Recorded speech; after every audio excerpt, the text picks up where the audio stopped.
अच्छा जी, page number 31 निकालें। Page number 31।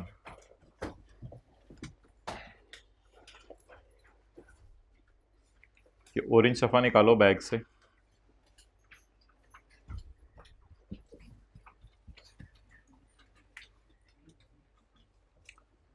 मुझे ज़रा आप बताएं, ये वाला भी दो, ये वाला भी दो।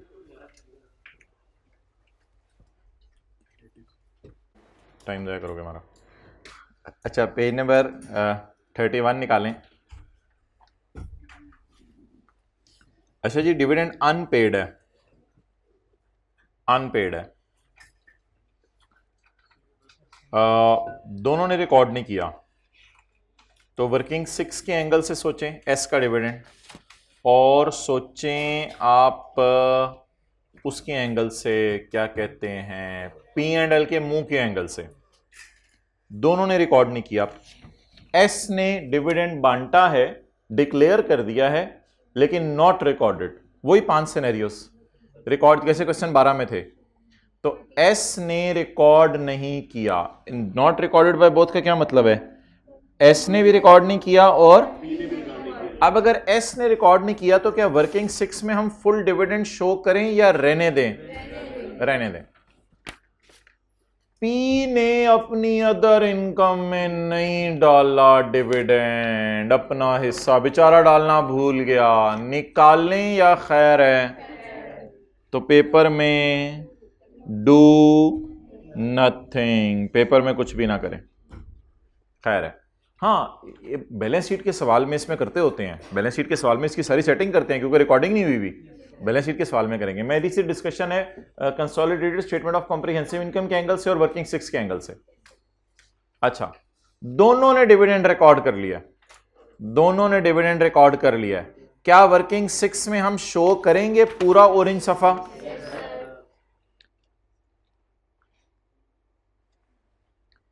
पी ने भी अपनी अदर इनकम में डाल लिया है, तो क्या उसकी अदर इनकम से निकाल लेंगे उसका हिस्सा, फुट नोट डाल के, P's share of. Next, P ने रिकॉर्ड कर लिया अपनी अदर इनकम में, एस रिकॉर्ड करना भूल गया। वर्किंग 6 में ये सफा शो करेंगे? नहीं, क्यों? वो जो वर्किंग 6 होती है ना, वो अकाउंटेंट वाली होती है, बस नहीं रिकॉर्ड किया तो छोड़े पड़े। लेकिन पी ने अदर इनकम में डाल लिया है, क्या करें? डिडक्ट कर दें।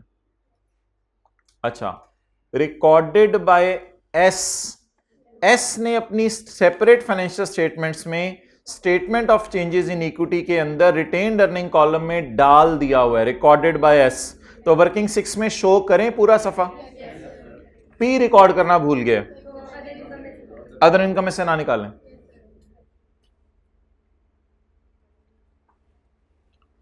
अच्छा, ये तो था अनपेड यानी रिसीवेबल पेएबल।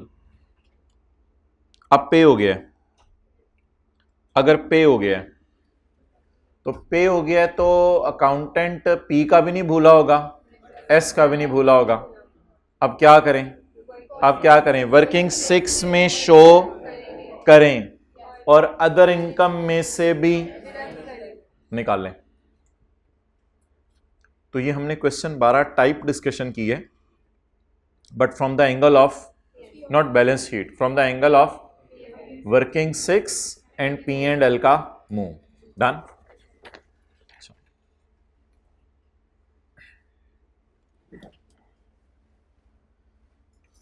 अब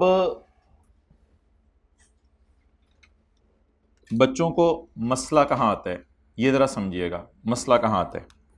स्टेटमेंट पढ़ने में मसला आता है। स्टेटमेंट में लिखा होता है S declared dividend of ₹6000। S ने डिक्लेयर कर दिया डिविडेंड ऑफ 6000।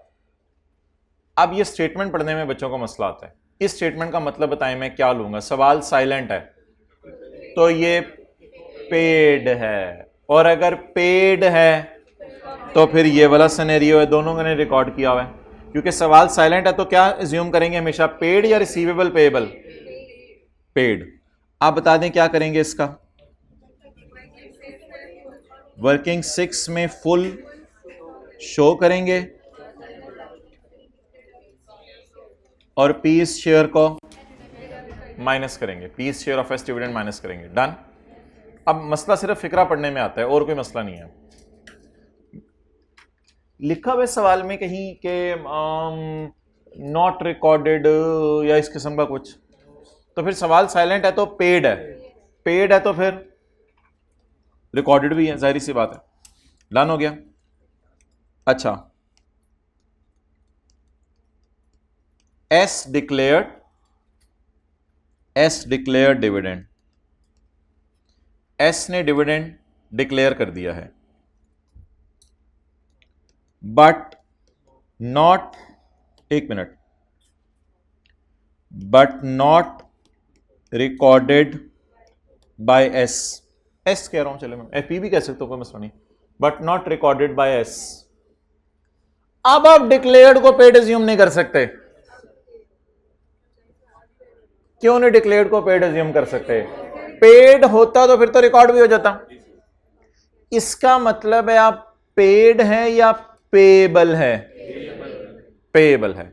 इसका मतलब है उसने डिक्लेयर कर दिया लेकिन रिकॉर्ड नहीं किया। किसने रिकॉर्ड नहीं किया? एस ने रिकॉर्ड नहीं किया।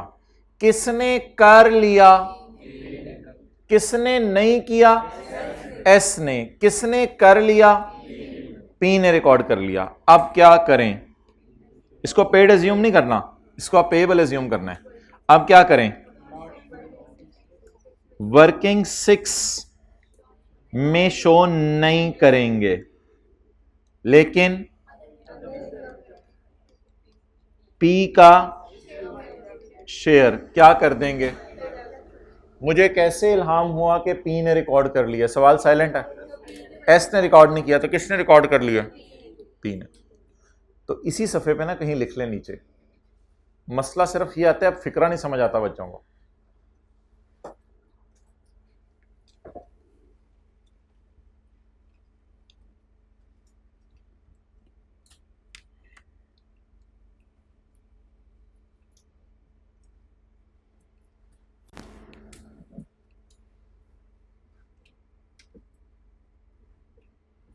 वो टेस्ट की डिस्कशन ही अटेंड कर ली थी 14 मिनटी वाली।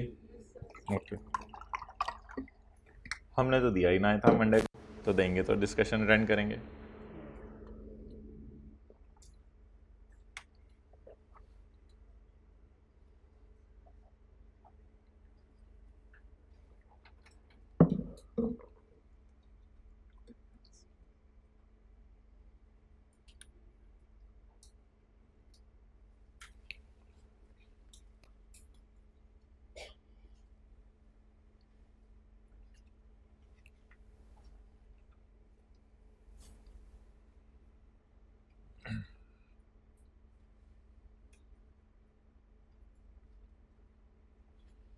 चलें जी, इट्स ओवर। IS-28 शुरू करते हैं। बस तस्वीर खींच लो यार, सबने नोट कर लिया जो मेरे सामने बैठे हुए। किस पेज पे नोट करना है ये? 31।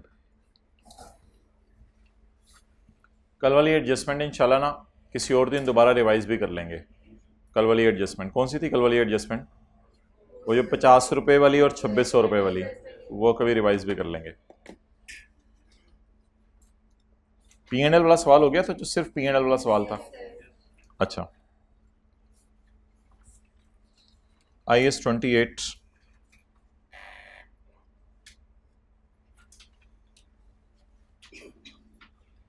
Page number 219।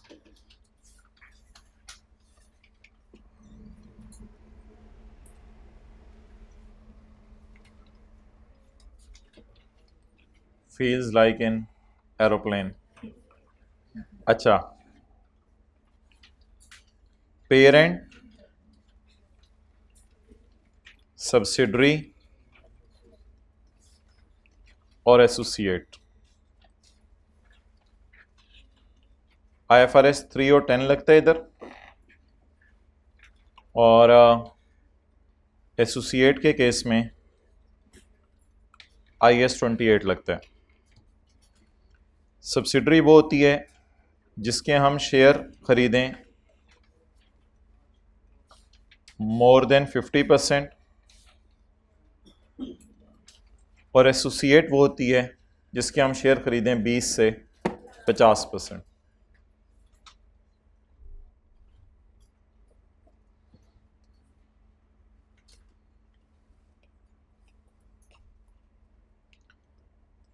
ये ऐसे ही ना नाम है।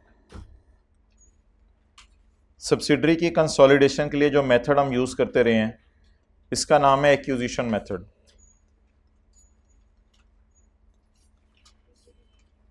और एसोसिएट के लिए जो मेथड यूज़ करेंगे वो कौन सा नाम है?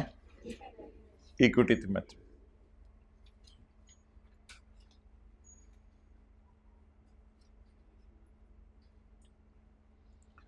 अच्छा,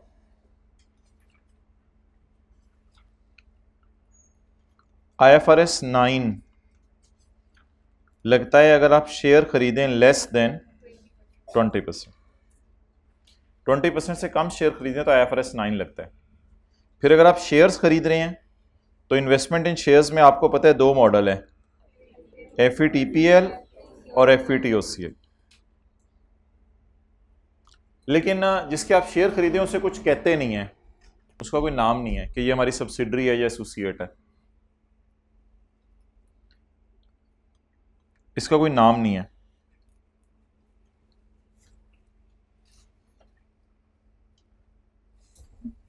अच्छा जी, तो जिस कंपनी के हम शेयर खरीदेंगे वो हमारी क्या बन जाएगी? 50% से ऊपर सब्सिडरी। जिसके 20 से 50% शेयर खरीदेंगे वो क्या बन जाएगी? जिसके 20% से कम शेयर खरीदेंगे वो क्या बन जाएगी? कुछ भी नहीं, उसका नाम कुछ भी नहीं। इस मेथड का नाम है एक्विजिशन मेथड, इस मेथड का नाम है इक्विटी मेथड, इसका नाम है FVTPL पे रख लें शेयर्स या FVTOCI पे रख लें।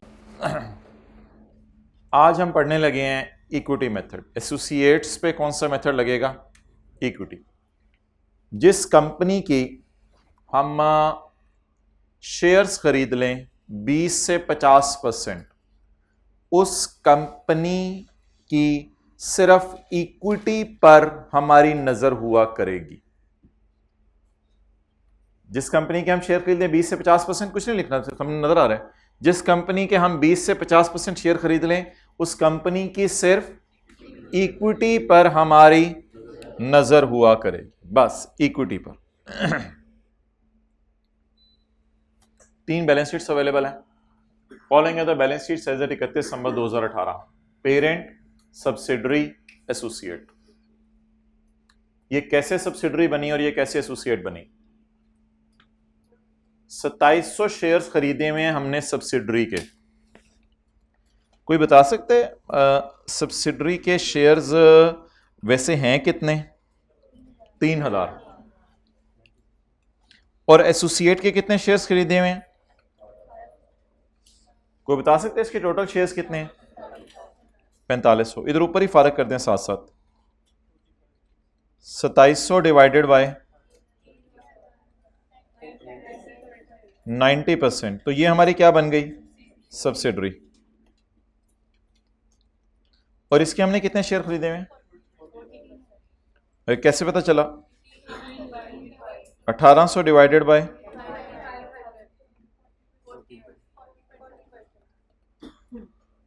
तो ये सबज सिग्नल हो गया सब्सिडरी के लिए और पीला सिग्नल हो गया एसोसिएट के लिए।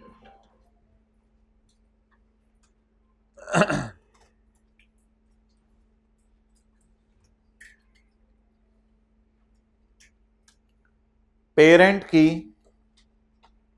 सेपरेट फाइनेंशियल स्टेटमेंट्स में आज कितनी इन्वेस्टमेंट्स नजर आ रही हैं? सब्सिडरी के भी शेयर खरीदे हुए हैं, एसोसिएट के भी शेयर खरीदे। पहला स्टेप देखिएगा, पहला स्टेप देखिएगा आंखें खोल के।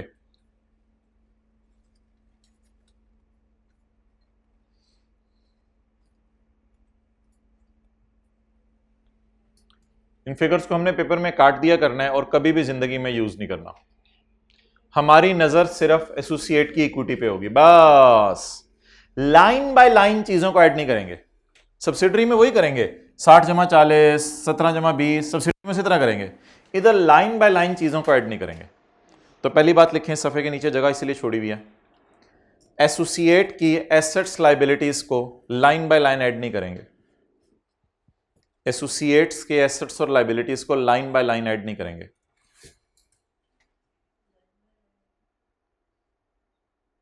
लाइन बाय लाइन ऐड करते थे ना एक एक चीजों को। आपको पता है नहीं लाइन आइटम्स कहते हैं। पीपी एक लाइन आइटम है, ये एक लाइन आइटम है, लाइबिलिटीज एक लाइन आइटम है। तो एसोसिएट के एसेट्स लाइबिलिटीज को लाइन बाय लाइन ऐड नहीं करेंगे, बल्कि इसकी इक्विटी पे नजर रखेंगे।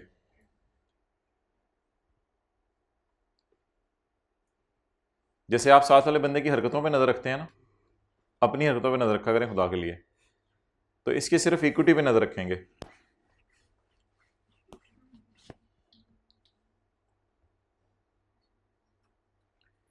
इक्विटी में भी शेयर कैपिटल वगैरह पे हमारी नजर नहीं होती, वो सिर्फ परसेंटेज निकालने के लिए यूज होता है, उसको भी मैंने काट दिया है। तो ये आ रही है। अब ये दोनों की प्री आ रही गिवन होगी बस अदर इंफॉर्मेशन में। हमारा पहला सवाल अभी खत्म हो जाएगा इंशाल्लाह। तो P acquired shares in subsidiary on यकम जनवरी 15, 16, 17, 18, 4 साल पहले हमने सब्सिडरी को खरीदा। P acquired shares in associate on यकम जनवरी 16, 3 साल पहले हमने एसोसिएट को खरीदा। On the date of acquisition, जिस दिन जिस चीज को खरीदा था उस दिन सब्सिडरी के अंदर गोश्त था 15, अब हो गया अल्लाह का शुक्र है 19,600। जिस दिन एसोसिएट को खरीदा था उस दिन इसमें गोश्त था 20, आज हो गया 41। चलें शुरू। वर्किंग 7 आने लगी आज मार्केट में, सुभान अल्लाह बोल के आगे चलें।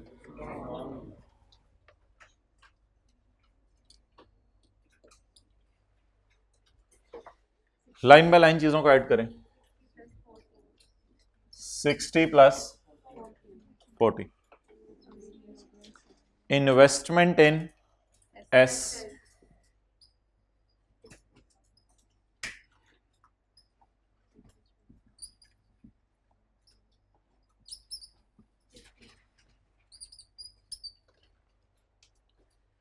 Investment in L, investment in L. अच्छा अब ना आप लोगों ने ना ये जो वर्किंग 7 है ये आप लोगों ने जो है ना नहीं करनी। अभी पूरा सवाल आप छोड़ दें, आपने नोट नहीं करना। वर्किंग 7 का मैं पहले आपको एक वर्जन बना के दे रहा हूं।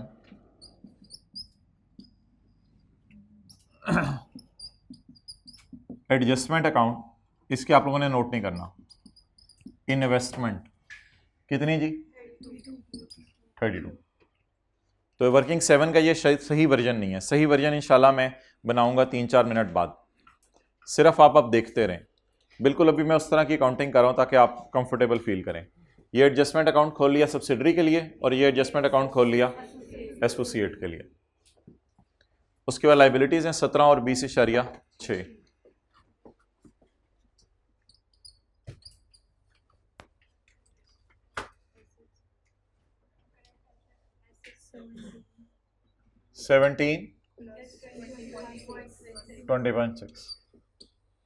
शेयर कैपिटल इसको मैंने काटा हुआ है 60 और 30।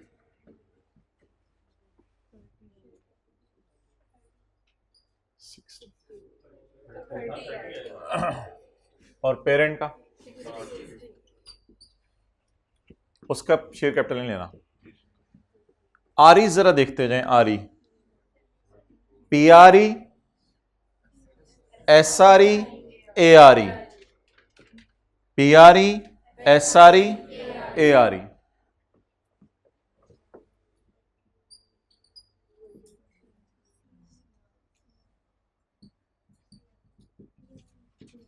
पीआरई, जहां पे कोई नई चीज आई मैं फौरन रुकूंगा। एसआरई,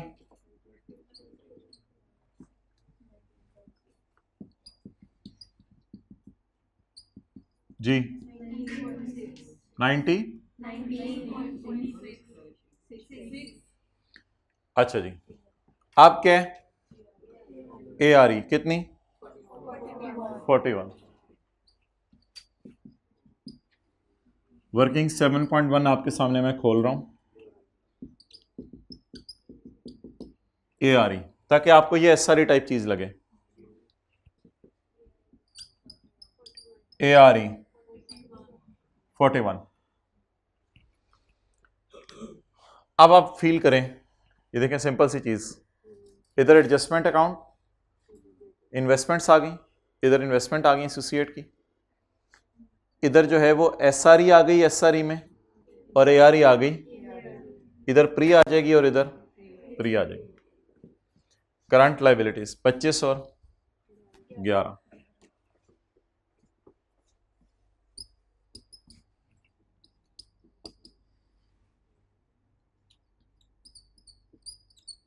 यहां एक नई चीज आनी है आज, आप नीचे भी इधर ही लिखेंगे वैसे।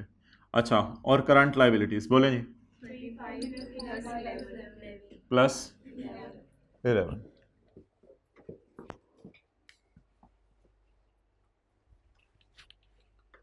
PL acquired shares in subsidiary when the RE was 15। कोई नई चीज आई तो रोकिएगा, मैं बता दूंगा।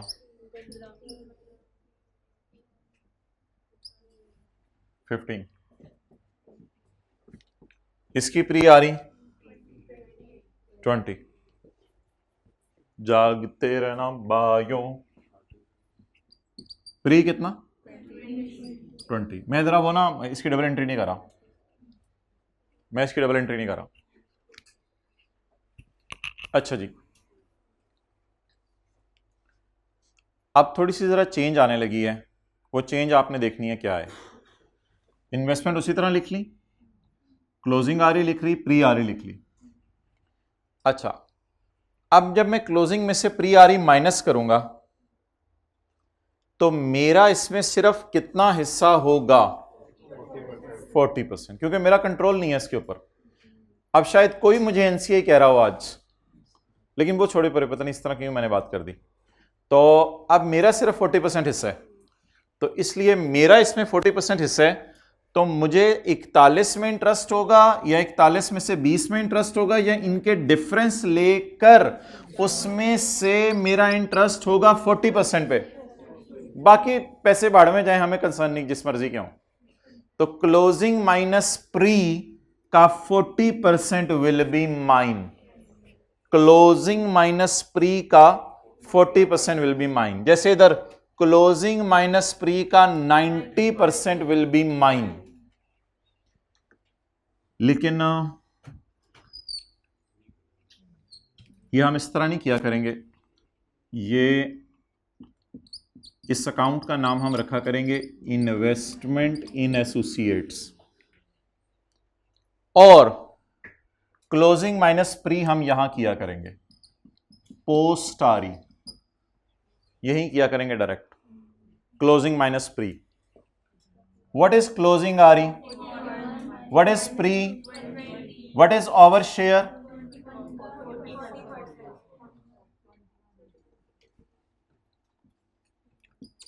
व्हाट इज ओवर शेयर,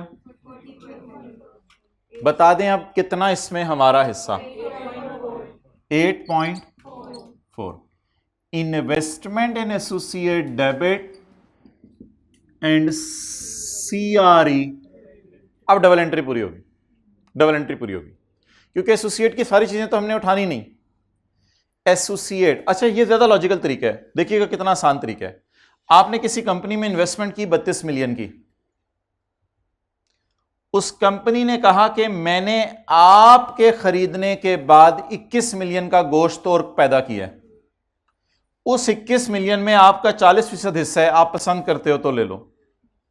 8.4 की आपको खुशी हुई है एज ऑन आज तक, तो 100% वो काम जो वर्किंग 2 में होता था वो हम प्लस माइनस करके यहां किया करेंगे। क्लोजिंग माइनस प्री, यानी क्लोजिंग माइनस प्री पोस्ट आ रही, इधर आप ब्रैकेट में हम लिख लेंगे कि ये फिगर कहां लेके जानी है, सीआरई में। ये खुशी है जो सीआरई में ले जाया करेंगे, और हमारी इन्वेस्टमेंट्स ग्रो कर जाएंगी। Is it a fair value gain? नहीं, वो जो IFRS 9 में टी काउंट बनता था वो बनता था इन्वेस्टमेंट। 32 रुपए की खरीदी, मार्केट में फेयर वैल्यू बढ़ गई 8.4 और कैरी डाउन काफी हैवी फिगर होगी। It is not unrealise type gain, it is realise type gain. जितना हमने उससे कमाया प्योरली वो हमने लिख दिया। तो instead of opening another account हम क्लोजिंग माइनस प्री करके अपना हिस्सा ले लिया करेंगे। और थोड़ी देर बाद देखिएगा कितनी खूबसूरत एक लड़ी सी बनेगी कि CRE में 3 चीजें आ रही होंगी, PRE, SRE और ARE। PRE, SRE और ARE, ये हमारी कंसोलिडेटेड रिटेन्ड अर्निंग है। और ये फिगर 100% होगी, ये यहां 90% लग के जाएगी और ये 40% लग के ला चुके हैं। क्लियर? तो it will be our format. So let's pick up the duster and please I will prepare working 7 again. Working 7 मैं आपके सामने दोबारा करने लगा हूं। अब आपने मुझे देखना है कि मैं सवाल का डेटा कैसे उठा रहा हूं। स्टेप 1 क्या लिखवाया? वो लिखवाया आपको उर्दू में, लाइन बाय लाइन चीजों को ऐड नहीं करना, हमारी सिर्फ उसकी अर्निंग पे नजर होगी। चलें जी शुरू करें। 1 2 3 4 5 6 7 8 9 10 11 12 13 फिगर्स को लिखते हैं, फिर आगे चलते हैं। 13 फिगर्स को लिखते हैं। अभी सबर आप नोट कर लीजिएगा। GPP 60 + 40, investment 50। जैसे IFRS 9 में होता था ना, कितने के शेयर खरीदे हैं, तो कितने के शेयर खरीदे? 32,000 के। तो IFRS 9 थोड़ा सा जहन में लाएं। एक अकाउंट खुलता था इन्वेस्टमेंट टाइप, कोई अकाउंट खुलता था इन्वेस्टमेंट इन शेयर्स टाइप, उस तरह का अकाउंट है ये, इन्वेस्टमेंट इन शेयर्स टाइप अकाउंट है। एट कॉस्ट आया करेंगी यहां पे, यानी जो कॉस्ट जितने के आपने खरीदे हैं 32, ये फिगर जी इधर आया करेगी। एडजस्टमेंट अकाउंट नहीं, इन्वेस्टमेंट अकाउंट। तो IFRS 9 और इसका हाइब्रिड सा मॉडल है, मिक्स सा। ओके, ये फिगर नहीं थी, बिल्कुल आप लोगों ने किसी फिगर की तरफ नजर नहीं मारनी सिवाय उस फिगर के जो मैंने आपको स्काई ब्लू में हाईलाइट कर दिए हैं। इन 3 फिगर्स के अलावा एक फिगर भी सवाल में नई नहीं है। तो जब मैं ये फिगर्स पोस्ट करने लगूँ ना, तो एकदम आपकी आंखें ऐसे हो जानी चाहिए। 32,000 को पोस्ट करते हैं जी। वर्किंग 7 लिख दें आज इधर, वर्किंग 7 इस फिगर के साथ, ये वर्किंग 7 में चली जाया करेगी। करंट एसेट 17 जमा 20.6, बिल्कुल। जब स्काई ब्लू वाली फिगर आएगी ना, आपने थोड़ा सा एकदम ऐसे जर्क देने अपने आप को आगे की तरफ, थोड़ा सा सीट से आगे आप आते हुए फील हो। सिर्फ आंखें काफी नहीं है, हाइब्रिड में भी स्पेशली जर्क देने अपने आप को, थोड़ा सा आगे आना है।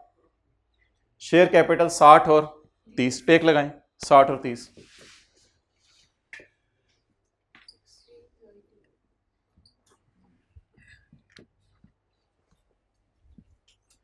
PRE SRE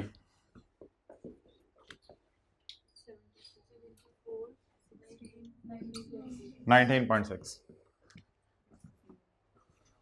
okay, now it's up to you, क्या करना है आपने?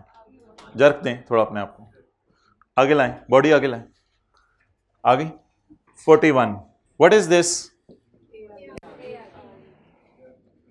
मुझे चाहिए पोस्ट RE, वो निकलेगी closing minus pre, closing minus pre. What is closing? Double entry नहीं करनी, डबल एंट्री नहीं करनी, इससे जो फिगर निकलेगी उसकी डबल एंट्री करेंगे। 41, 25 और 11, 25 और 11 मिटवाया नहीं था। 15, पीछे पीछे बॉडी टेक लगाएं,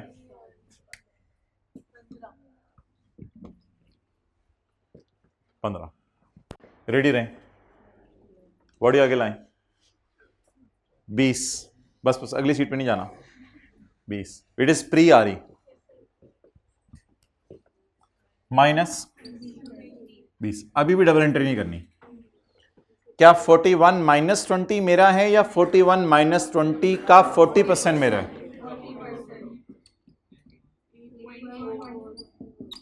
इन्वेस्टमेंट्स मेरी ग्रो कर गई जिस पे मुझे खुशी हुई, खुशी क्रेडिट साइड पे जाती है अर्निंग के, इन्वेस्टमेंट ग्रो कर गई जिस पर मुझे खुशी हुई। ओके नाउ अब कुछ भी नहीं रह गया सवाल में, टैली करनी है सारी चीज, नोट कर।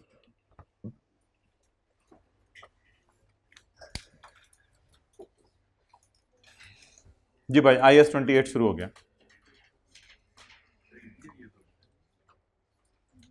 इजी इसलिए है कि वो कंसोलिडेशन की हुई है, अब P to SS to P वाली एडजस्टमेंट उस टाइप की आनी है सारी, वो सारी उसी तरह की है।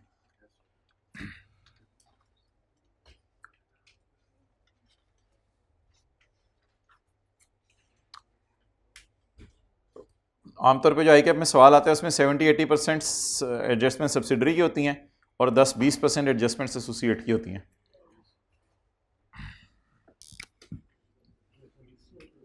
हाँ मिक्स आता है हमेशा, 3 बैलेंस शीटें या 3 P&L दिए होते हैं।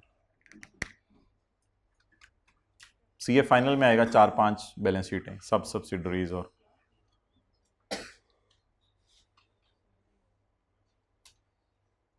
कितना सोचते हैं अकाउंटेंट्स। एक अकाउंटेंट मुझे मिला, कहता है जिस वक्त मैंने CA किया उस वक्त तक सिर्फ IAS 12 आया हुआ था, IAS 16 भी नहीं तब आया था।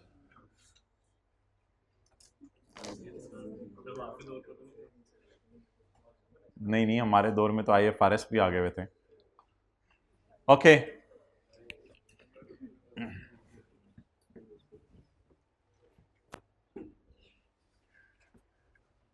अच्छा, आपने इंटरेस्टिंग चीज नोट की है, ये तीनों फिगर्स इधर ही आ गई हैं। वो जो 3 नई फिगर्स मैंने आपको दिखाई हैं वो तीनों इधर आ गई हैं, प्लस वर्किंग 7 इज न्यू। हाँ इसको बैलेंस नहीं किया करेंगे, ये जो सवाल आएगा ना जिसमें एसोसिएट की बैलेंस शीट होगी, इसकी टोटल नहीं किया करेंगे बैलेंस शीट का। किसने किसने सवाल पूछा है, मैंने अच्छा जी शुरू करें, आप चाहे बैलेंस करना, सबको करना है balance my dear. 45 Imrana,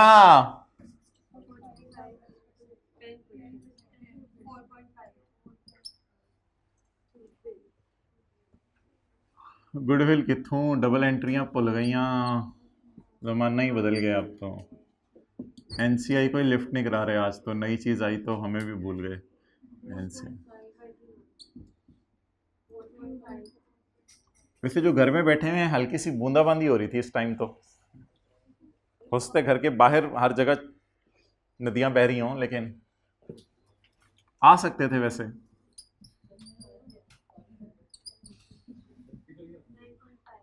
nine point five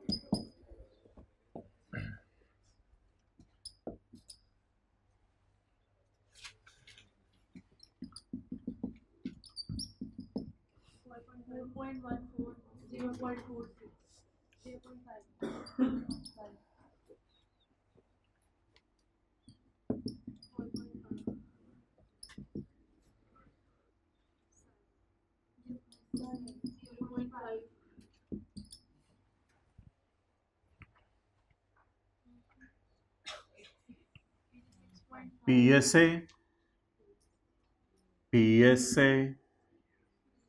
P की सारी अर्निंग इधर आ गई, S की 90% और A की 40%। आज इस पता चला इसका नाम कंसोलिडेटेड रिटेन्ड अर्निंग क्यों था।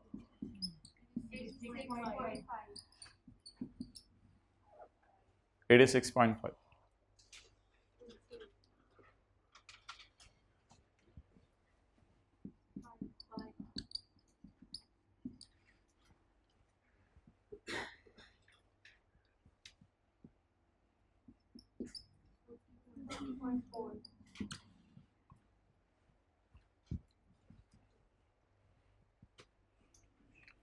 इसको अब शो कहाँ करना है, इसको आपने बैलेंस शीट के फेस पे शो करना है। Investment in, line by line इसकी सारी चीजें ऐड की हैं या एक नई लाइन डाल दी है सिर्फ बैलेंस शीट में? बैलेंस शीट में एक नई लाइन आ गई है, बस लाइन बाय लाइन चीजें शो नहीं की। वर्किंग 7, नॉन करंट एसेट्स में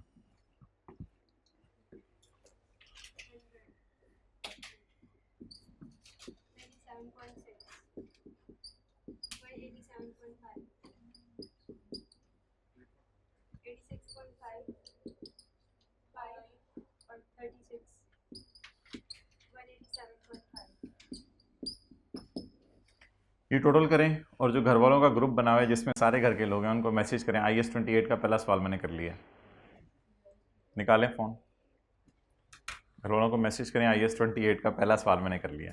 स्टेटस पे लगा दें अपना और दोस्त को मैसेज करें, ओए हाँ ही जो जिसने छुट्टी की आज उसको मैसेज करें IAS 28 का पहला सवाल मैंने कर लिया।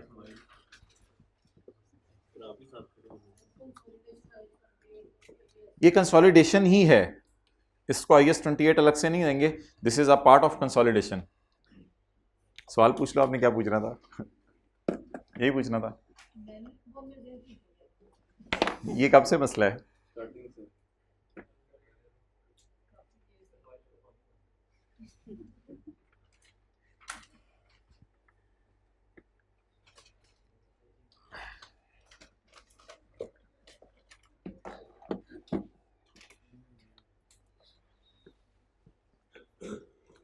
होल हार्टेडली कितने लोगों ने पढ़ना शुरू कर दिया ये देखते हुए कि 2 महीने रह गए हैं? ओके, कितने लोग अभी रनिंग में आ रहे हैं? आ जाएं, बस बहुत हो गया। ओके,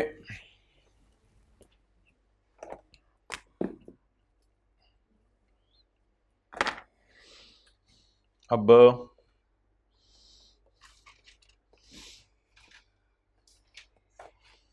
2 मिनट ज़ाया करते हैं और सवाल किधर चला गया?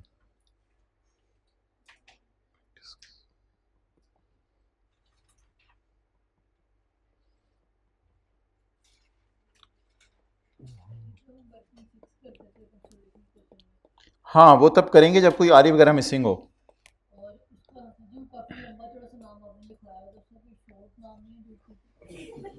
वर्किंग 6 बस रिटेन्ड अर्निंग का कॉलम लिख देना।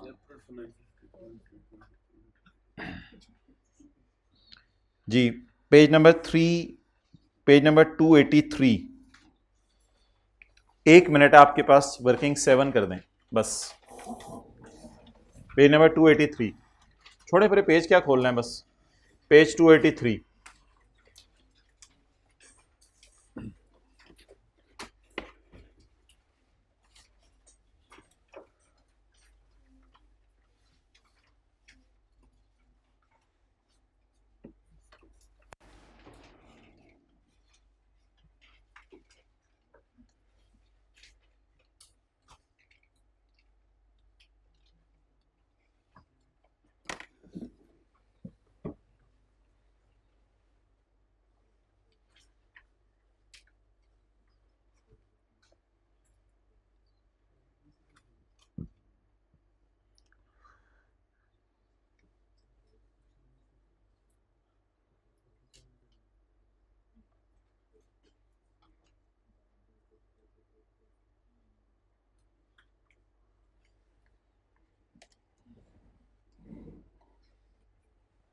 Raise your hands, please. Okay, done.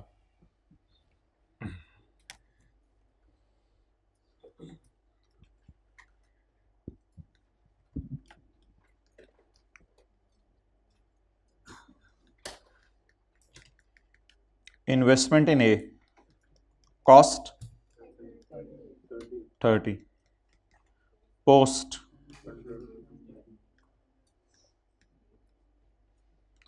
closing minus pre multiplied by 30%, 20 ना ना ना ना, सबर सबर सबर।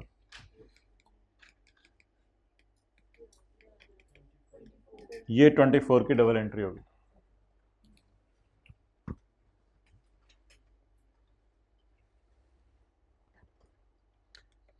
Carry down 54।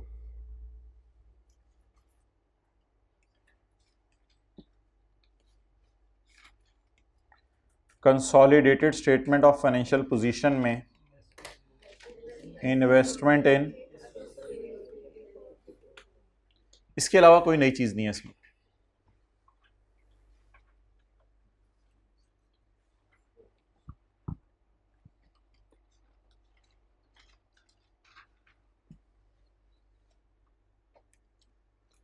What is the format of working 7? Start like IFRS 9. Investment at cost. Next, closing minus pre will give me post, but 30% लगा के इस खुशी को CRE में ले जाएं, PRE SRE पुरानी वाली फिगर आ जाएगी, और इस 54 को बैलेंस शीट में ले जाएं।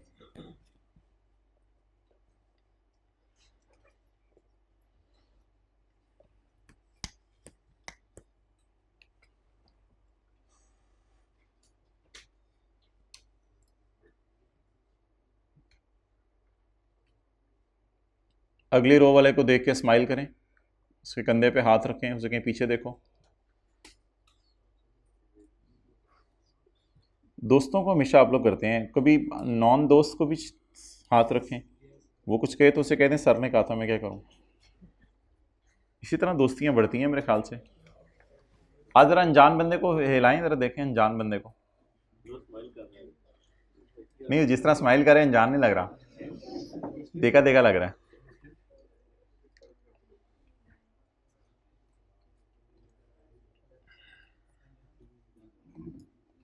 तो आपको ये करने की ज़रूरत नहीं, मैं वैसे ही दिखा रहा हूँ ज़रा।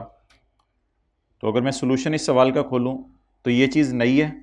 वर्किंग 5 मैंने इसलिए लिखी हुई है, माजरत वर्किंग 7 ही होनी चाहिए।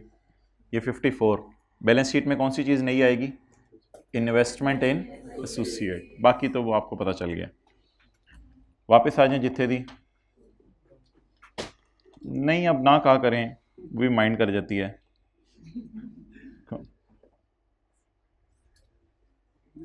Question 2 page 220। क्वेश्चन 3 आपका होमवर्क होगा।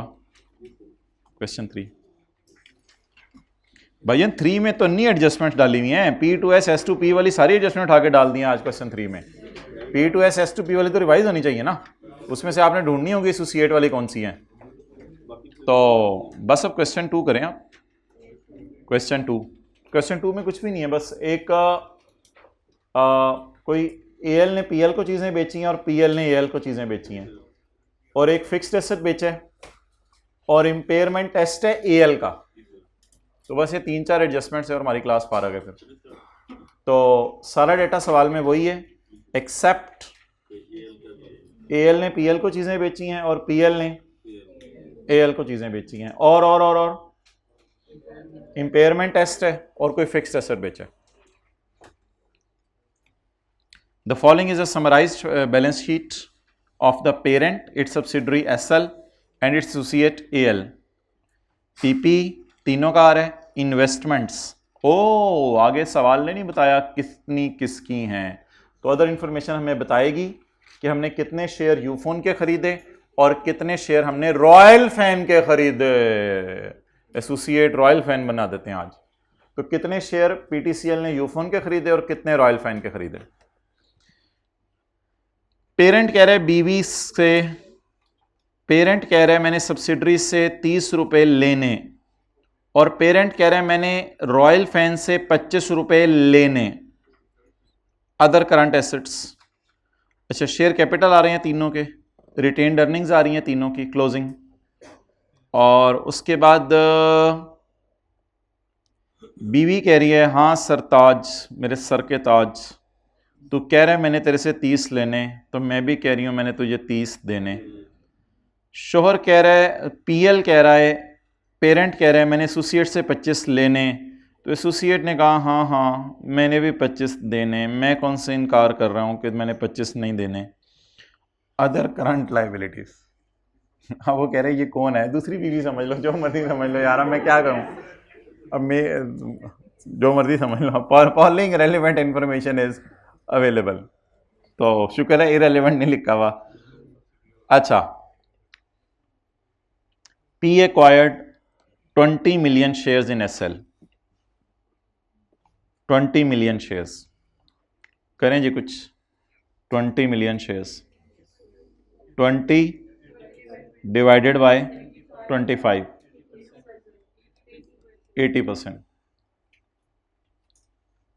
₹4.17। ये मैं देखता हूं क्या करना है इसका। And 8 million shares in AL,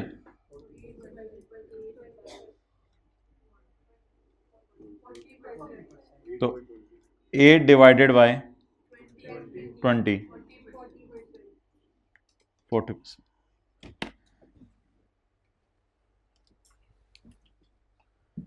अच्छा जी, पहली लाइन आप पढ़ के बताएं उर्दू में जो लिखी हुई थी पिछले सफे पे। एसेट्स और लाइबिलिटीज को लाइन बाय लाइन ऐड, बल्कि सिर्फ उसकी अर्निंग्स पे नजर रखनी है, इक्विटी पे।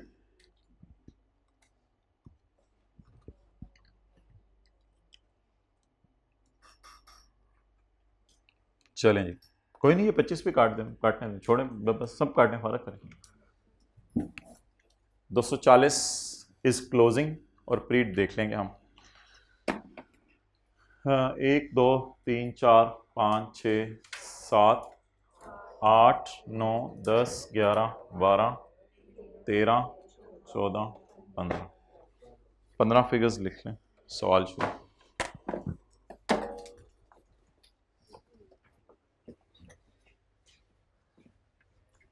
पुराने ज़माने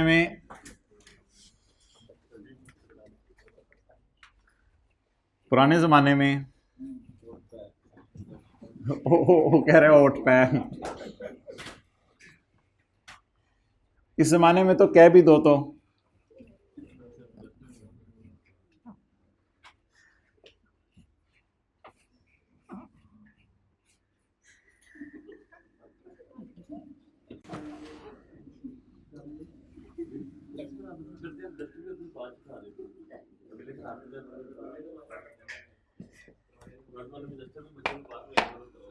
अच्छा जी।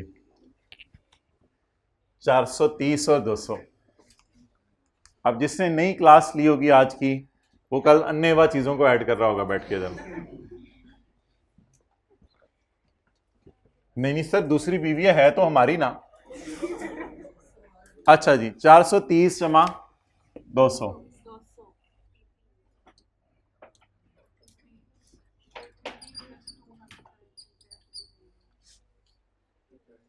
इन्वेस्टमेंट्स को अंदर वाले कॉलम में मैं रख रहा हूं। द रीजन इसके इसमें से कुछ वर्किंग 1 में लेके जानी है, कुछ वर्किंग 7 में लेके जानी है, तो इसलिए ये इन्वेस्टमेंट इन एसोसिएट नहीं है, ये वो इन्वेस्टमेंट है जो सवाल में नजर आ रही है। ये अभी अंदर वाले कॉलम में कब लगते हैं इन्वेस्टमेंट्स? इन्वेस्टमेंट अंदर वाले कॉलम में तब रखते हैं जिस वक्त इन्वेस्टमेंट्स के बारे में हमें क्लियर ना हो कि ये सब्सिडरी में है या एसोसिएट में है या कोई और इन्वेस्टमेंट्स है। अच्छा जी, एक जगह छोड़ दें गुडविल के लिए और एक जगह छोड़ दें इन्वेस्टमेंट इन एसोसिएट के लिए। शोहर कह रहे हैं मैंने बीवी से 30 लेने, ये ना करें। और शोहर कह रहे हैं मैंने एसोसिएट से, रॉयल फैन से। हो सकता है बीटीसीएल ने रॉयल फैन को सर्विसेज दी हों, मिसाल के तौर पे कोई भी चीज़ बेची हो या कोई लैंडलाइन टेलीफोन बेचा हो, कुछ बेचा हो, उसके पैसे लेने वाले रहते हैं। तो पीटीसीएल ने यूफोन को भी कुछ चीज़ें बेची हैं, पीटीसीएल ने एसोसिएट को भी कुछ चीज़ें बेची हैं।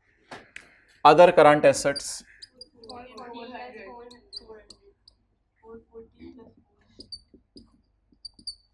प्लस 400, शेयर कैपिटल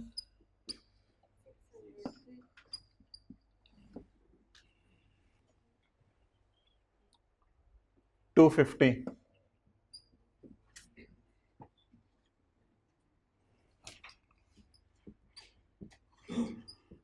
नहीं अच्छा जी।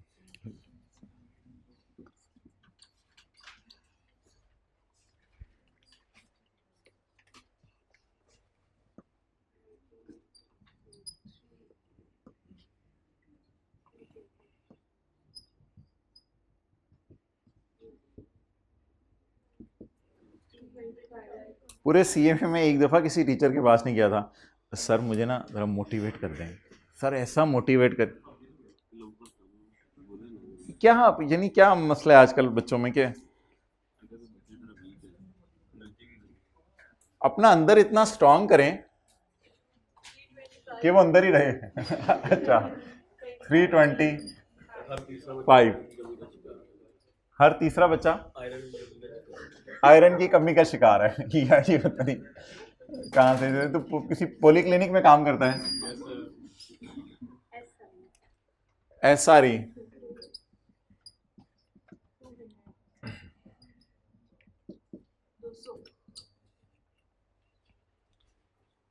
एआरई 240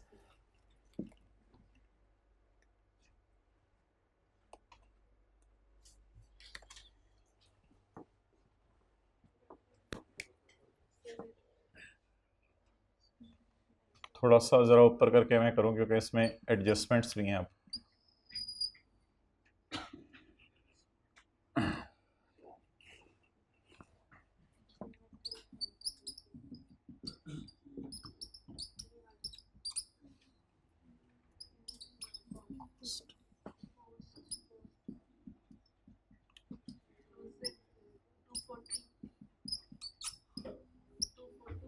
अब इसकी डबल एंट्री नहीं करनी, बस इसको एक दफ़ा उठाना है। क्लोजिंग आ रही,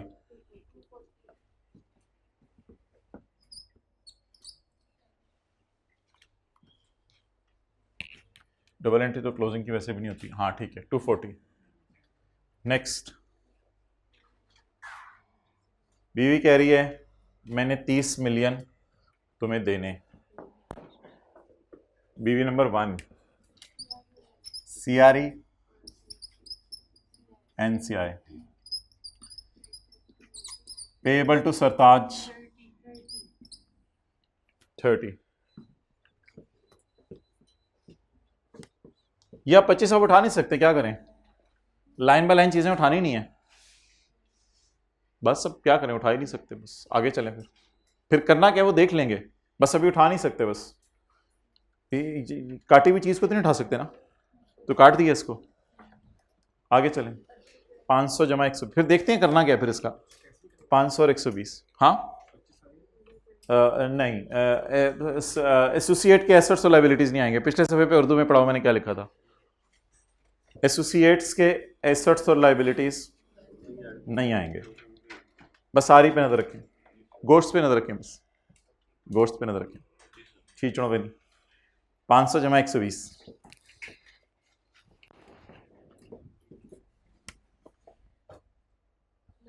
अदर करंट लायबिलिटीज। अच्छा कई दफ़ा किसी शादी में आप लोग इतने तैयार होकर चले जाते हैं कि उधर पता नहीं चलता दूल्हा कौन सा है, तो खुदा के लिए इतने तैयार होकर ना जाया करें। सीरियसली बता रहा हूँ, शादियों पे हो जाता है मसला। दूल्हे से गले मिल रहा हो तो कोई अनजान बंदा पूछे दूल्हा केड़ा है, क्या 500 जमा 120।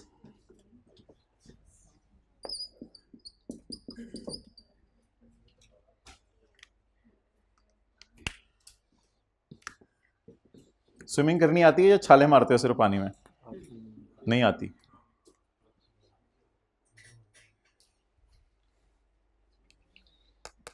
सीख लो भाई, बड़े आप दोस्त के वाकयात आ रहे हैं। तो ये जी कितनी फिगर्स थी? अच्छा जितनी भी थी वो लिख दी है मैंने, बात खत्म किया करें।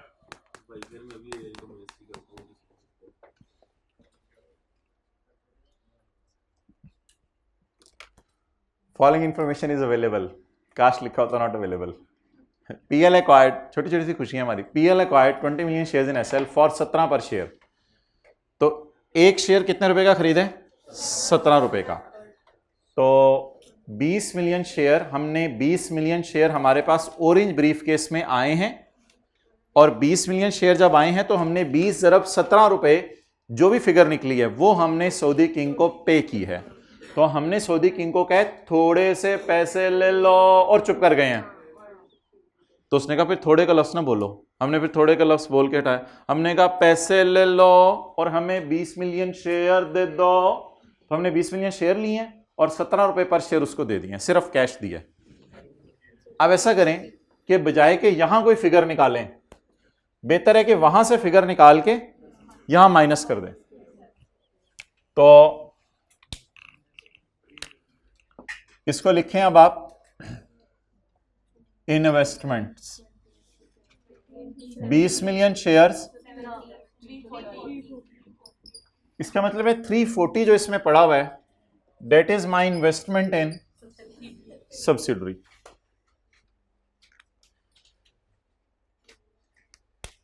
यहां भी आप कर सकते थे 20 ज़रब 17 करके फिर उधर ले जाते, जैसे मर्जी करना है। वहां मेरे पास जगह थी कैलकुलेशन की, इसलिए मैंने कर दिया।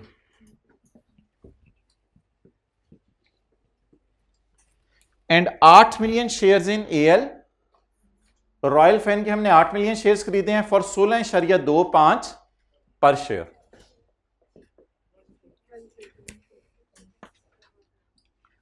आठ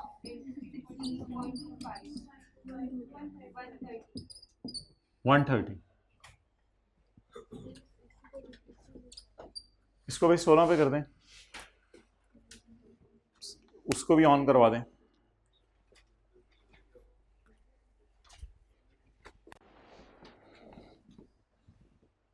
क्या मुझे बताएं पेरेंट ने कोई और इन्वेस्टमेंट्स भी की हुई हैं जो ब्रैकेट में डलने के बाद इधर आ सकती हैं? वो आए, उससे कोई फर्क नहीं पड़ता, वो कैलकुलेटर का मामला है, वो हमारा मसला नहीं है, वो कैलकुलेटर का मसला है, वो कर देगा खुद ही। बाकी इन्वेस्टमेंट्स की टेंशन ना लें। हाँ जी, हाँ जी, इसलिए कि 130 की इन्वेस्टमेंट्स हमने एसोसिएट में की हुई है ना। तो असल में इस इन्वेस्टमेंट्स के साथ लिखा नहीं हुआ, पिछले सवाल में लिखा हुआ था investment in subsidiary, investment in associate, अलग अलग लिखा हुआ था। इस सवाल ने वेग लफ्ज यूज किया है, इन्वेस्टमेंट्स, इन्वेस्टमेंट्स। तो फिर इसमें थोड़ी सी हमने सब्सिडरी में की होंगी, थोड़ी सी एसोसिएट में की होंगी। अगर वो भी टैली ना करें तो फिर कोई और इन्वेस्टमेंट्स की होंगी।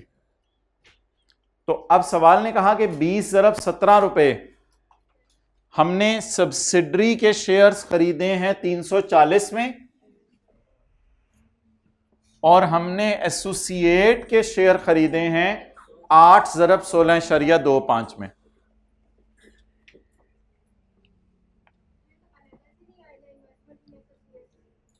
हाँ, तो हम यहां से माइनस करके 130 वहां पे ले गए।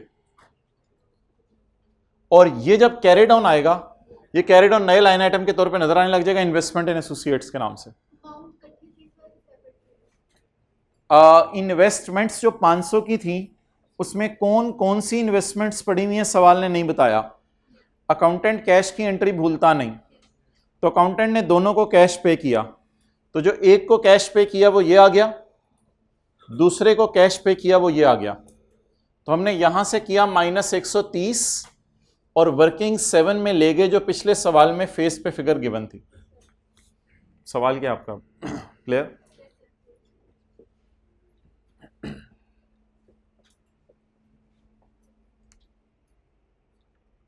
Okay. On date of acquisition pre RE were 140 and 100।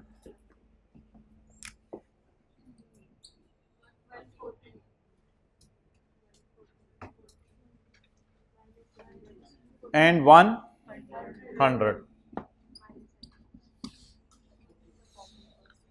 अब वो यहां पे खड़े हो के आपने वो एंट्री करनी है तो कर लें, मुझे कोई मसला नहीं, आप कर दें बिल्कुल। इनटू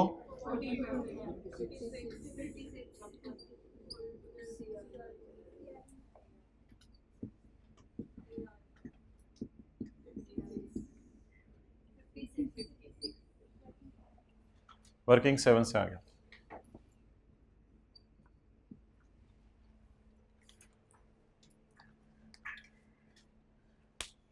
यहां तक जो सवाल सॉल्व होता है उसे कहते हैं सवाल का बेसिक स्ट्रक्चर, यह है सवाल का बेसिक स्ट्रक्चर।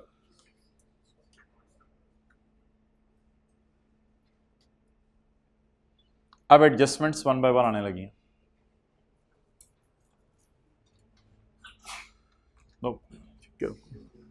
छिक्के रखो तो काम उधर ही रखो।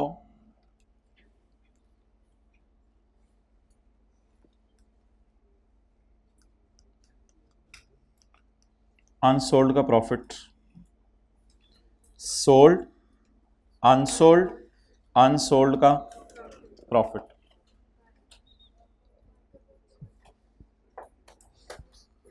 Cost plus profit is equal to 100 plus 20 is equal to 120। 30 divided by मशहूर जमाना adjustment, CRE debit stock credit, CRE debit stock credit. अब इस एडजस्टमेंट पे ऐसे ना देखें, ये पुरानी एडजस्टमेंट है। टेक लगाएं पीछे, क्यों क्यों आ गया है? टेक लगा पीछे, इसमें क्या मसला है? CRE debit stock credit, profit reversal P2S, CRE debit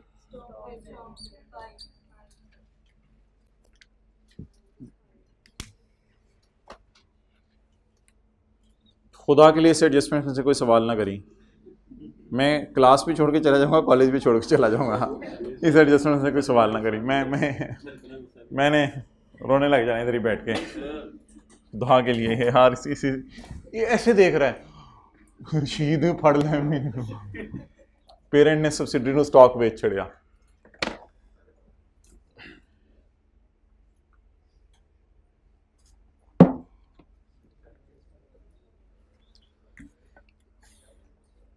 बढ़िया।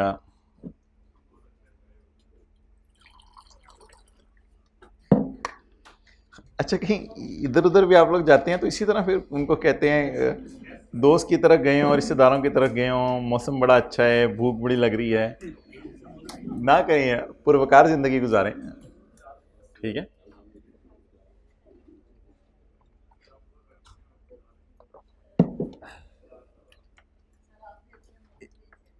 एक कैफियत का नाम किताबों में लिखा हुआ है इस्तगना, यानी इस्तगना, गनी। गनी शख्स वो होते हैं जो कभी भी दूसरे की तरफ नज़र नहीं लेके जाता। अच्छा, तो आगे चलें। अब बात बढ़ गई थी तो मैंने भी कहा डायरेक्ट हो जाऊं। अच्छा, बहुत बड़ी खूबी है अगर किसी बंदे के अंदर आ जाए, किसी ऐसे बंदे से वो दोस्ती बनाने की फ़िक्र में नहीं होता जिसके पास दुनिया के एतबार से चीज़ें ज़्यादा हो, क्योंकि उसमें इस्तगना अल्लाह ने डाल दिया हुआ है, उसकी नज़र किसी की चीज़ की तरफ नहीं होती। अच्छा अच्छा जी, अब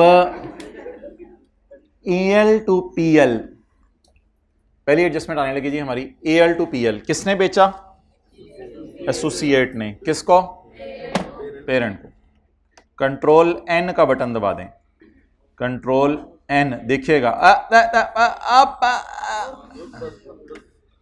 नई शीट खुल गई, वर्किंग नंबर 8। अच्छा जी, किससे किसकी तरफ? A to P। सोल्ड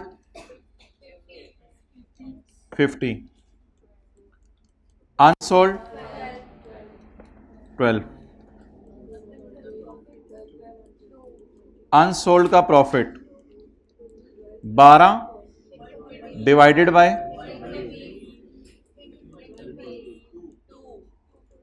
2। इस टॉपिक में परसेंटेज साथ साथ लगाते जाना है, एंड पे लगाने वाला कोई तस्वुर नहीं है। जैसे ये लगाई थी 40%, इस टॉपिक में परसेंटेज साथ साथ लगाते जाना है। वो परसेंटेज अभी मैं इंशाल्लाह लगाने लगा हूं आपके सामने। लेकिन ये परसेंटेज लगा के जो फिगर बनेगी मुझे उससे कंसर्न नहीं है। पीस शेयर यानी 40% ₹2 का, मुझे उससे कंसर्न नहीं है। आपने मुझे इसकी जर्नल एंट्री बतानी है, आपने मुझे इसकी जर्नल एंट्री बतानी है। सेलर कौन है? ए। सेलर कौन है? ए। बायर कौन है? पी। किसने बेचा? ए ने। अब आज लॉजिक पे इसकी एंट्री याद करने ताकि भूले ना। किसने बेचा? ए ने। किसने प्रॉफिट बुक किया? ए ने। ए का प्रॉफिट कहां पड़ा है? अनलकीली एआरई अकाउंट कोई नहीं है यहां। एआरई सीआरई में डाल दिया हमने अकाउंटिंग को कॉम्प्लिकेट नहीं किया। तो किसने बेचा? ए ने। किसने प्रॉफिट रिकॉर्ड किया? ए ने। ए का प्रॉफिट कहां पड़ा है? एआरई में। और एआरई कहां पड़ा है? हमने एआरई को बुलाया तो वो सीआरई के कमरे में बैठा हुआ था। तेरी खैर होवे। तो किसने बेचा? ए ने। किसने प्रॉफिट बुक किया? ए ने। तो किसके प्रॉफिट में पड़ा है? ए के। हमने कहा एआरई, तो सीआरई कमरे से बाहर आई, इधर आ जाओ। तो एआरई कहां पड़ा है ऑलरेडी? तो अब सीआरई डेबिट कर सकते हैं, और क्या कर सकते हैं। तो एआरई डेबिट कैसे करूं? एआरई मैंने अकाउंट ही नहीं खोला हो ना, जबरदस्ती तो ना एआरई डेबिट करवाएं।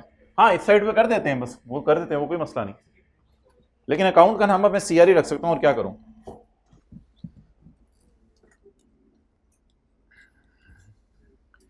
किसने खरीदा? खबर है? किसने खरीदा?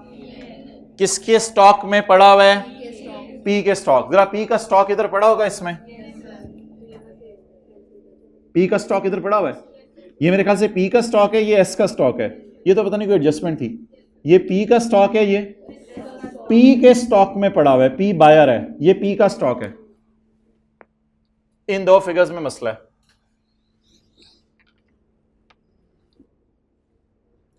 ए के प्रॉफिट में पड़ा हुआ है और पी के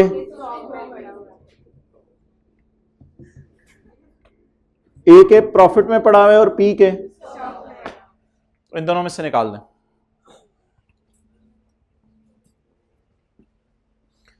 एंट्री ये बना करेगी मोहतरम, सीआरई डेबिट, स्टॉक क्रेडिट। अब डिस्कशन कर लेते हैं अमाउंट की।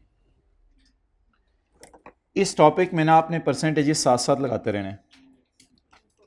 2 × 40%, 0.8 नोट कर लें जी पूरा।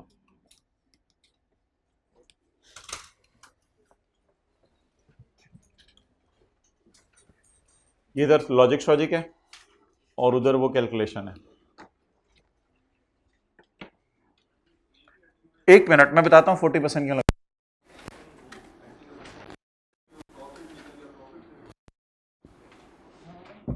पहले भी तो इसी तरह होता था, डेबिट स्टॉक क्रेडिट कई दफा भी एंट्री की हमने। ए के प्रॉफिट से निकले कंसोलिडेशन यही होती है। एक फिगर एक के अकाउंट्स में पोस्ट हो रही होती है, एक दूसरे के अकाउंट्स में पोस्ट हो रही होती है। बना दो दूसरा पार्ट।